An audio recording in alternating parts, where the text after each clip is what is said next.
This tutorial is for somebody who's brand new to StoneSpot. It'll give you a really good overview of what the software does and how it works, but it's not going to be very detailed. For more detailed information, you may want to check out some of our other tutorials. Alright, so in StoneSpot there are three major things that we're doing. We're creating orders, we're running those orders through a bunch of different production processes, and we're tracking them as they move through the different stages of production. And then when we're done and we've delivered the order, we are going to archive that order so that we can refer back to it later on down the road. So how do we do these three things inside the actual software? Well, as far as creating an order, you just click on this button right here, Add New Order. And this button is available no matter where you're at in the software. Inside an order form, we really only need one piece of information, and that is the purchaser's name.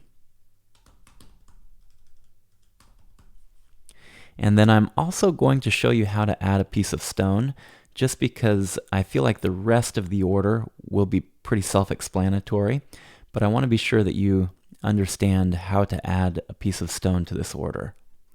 So I'll click Attach New Stone, and I'm going to add a tablet. Let's see. Now, if I was filling out this form, I would of course put the other information in here, but I think it's pretty self-explanatory, so I'll go ahead and save that. Now I have a tablet attached to this order. To add a base, I'm just going to click on the same button, Attach New Stone, and this time I'll choose base right here, and I'll save that. And so now I've created an order for Clyde Jones that has a tablet and a base on it. If I wanted to, I could of course save some information about the decedent. We could put Betty, and then we'll save this order. All of my active orders will be displayed on my Manage Orders page. So I'm going to go ahead and click right here on Manage Orders. And on the Manage Orders page, I have a lot of information. And this is basically like a 30,000 foot overview of my company. And so I have all the different orders that are tagged in certain ways. I have all of the orders that are in the approval process. And then I have all of my orders that are in my production processes.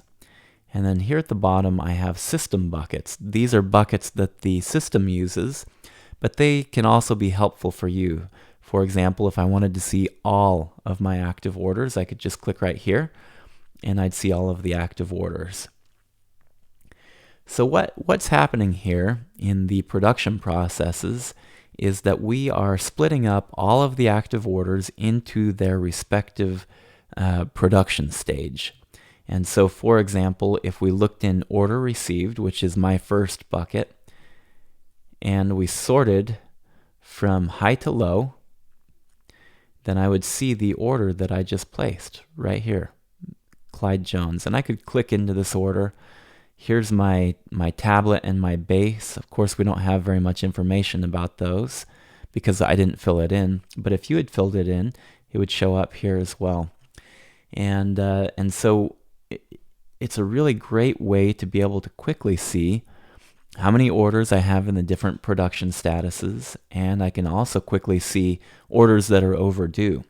And you can set this deadline for each bucket. So maybe you want to have order received should only be there for 1 day before it moves on to the next bucket.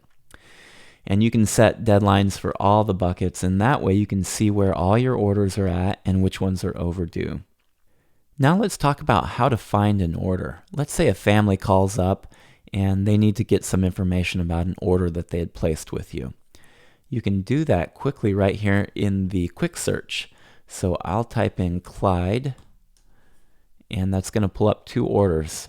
I have order number 142147 and 142148. I happen to know that the order we're looking for is 142148. And there it is, and I can give them any information they need, including information about the production status. You can see right here, the production status is order received. Now, once we're done with an order and we've moved it through all these different production processes, we've come down to ready for delivery, and we've actually delivered the stone. What we're going to do is we're going to archive those orders that we're done with. And what this will do is it will remove the order from the production buckets. And we can always get to that order, and I'll show you how to look it up. But we don't want it to be in any of our production buckets because we're done with the production processes on that order. And to do this, all we're going to do is click right here, archive this order. So we'll archive these orders.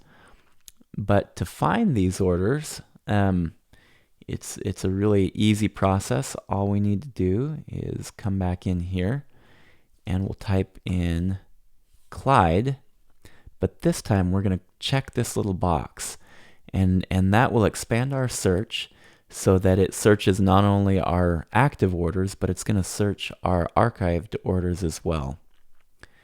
And there we go, 142148. And we can come back into that order and we can look at it, and we can even make it active again by unarchiving it. So hopefully this was a useful overview for you. If you have more questions about more detailed things, try checking out some of our other tutorials.